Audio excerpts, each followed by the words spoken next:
Bonjour à tous et bienvenue sur Weblex TV. Faire le point sur son régime matrimonial lorsqu'on crée son entreprise. On va s'y intéresser tout de suite. Pour un créateur ou repreneur d'entreprise, eh bien de nombreuses interrogations se posent. Choix de la structure, choix du statut social ou encore du business plan. Mais aussi une autre question se pose, celle du régime matrimonial. C'est de ça dont on va parler avec Marion Rousseau. Bonjour. Bonjour. Marion, spécialiste de la création d'entreprise chez Strego. Vous allez nous expliquer en quoi le choix du régime matrimonial est déterminant dans la création d'entreprise. Première question, lorsqu'on parle de régime matrimonial, de quoi est-ce qu'on parle exactement ?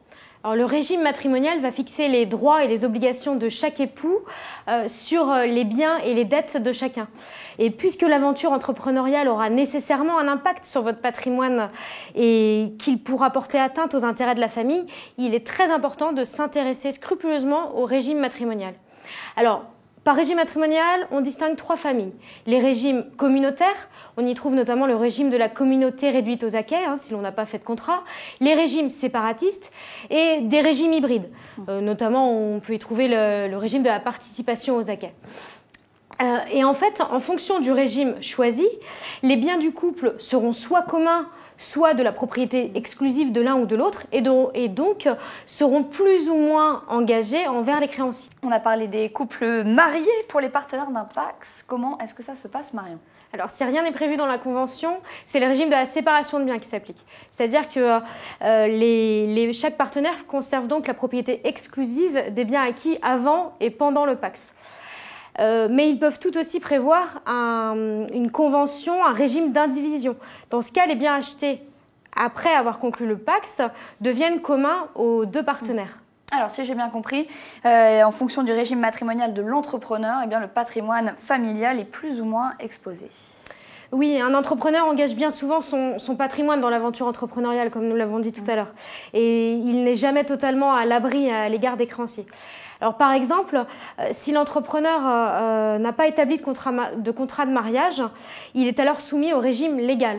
Donc, c'est-à-dire que tous les biens peuvent être engagés dans le cadre de son entreprise. Seuls les biens propres de l'époux pourront être mis à l'abri. Alors, par biens propres, on entend ceux acquis avant le mariage et également ceux qui sont acquis par succession, donation ou même ceux qui sont acquis avec le fruit de la vente d'un bien propre. La question se pose aussi si le conjoint veut jouer un rôle dans l'aventure entrepreneuriale.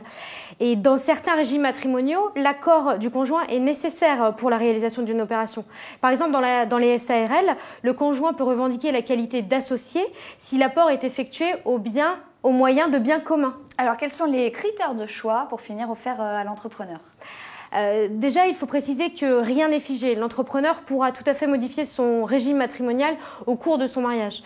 Et ensuite, il faut analyser la situation précisément. En fait, chaque situation est propre à un entrepreneur.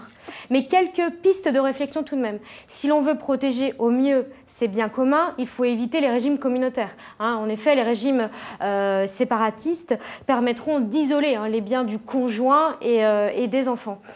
Et puis également, on peut faire des régimes matrimoniaux à la carte, en fonction vraiment des attentes du porteur de projet. Merci Marion Rousseau d'avoir été avec nous. On se retrouve très vite sur Weblex TV.